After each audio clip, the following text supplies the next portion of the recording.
Ja, mijn schat, wat is? Ik geloof, ik moet maar weer naar friseur. Waarom moest dat dan, ja? Ja, weet niet, haarverf. Ik geloof, ik wil weer blond worden. Maar dat probleem is een heel ander. Du wil me niet vertellen wat die dokter zegt heeft. Ja, stimmt. Da was ik ja vandaag ook tot check-up. Ja, hoor. Ja, zo wat heb ik nog niet beleefd. Ik doe ja voor morgens hen mijn krankenkarte inlezen laten en da kon ik ook voort met deur gaan.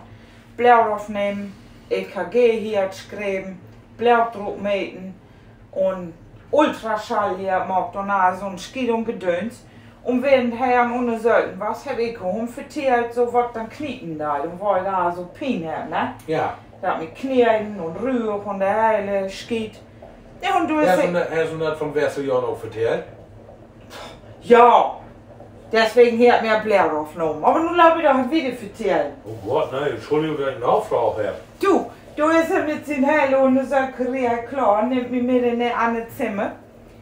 Und sagt er mir, ich soll Ton im Heil wie drückt er. Ja, ich das macht. Und ich bin am Warten, dass er nur irgendwie mir ins Bett kicken da.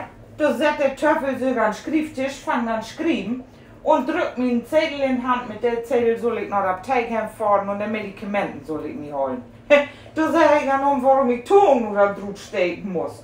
Da sagt er doch tatsächlich an mich, dass er der Blut an mir sagt, damit ich mal für ein Säckchen den Beck hol. Also so was. Ah, so geht das? Da ist Ton im Druck.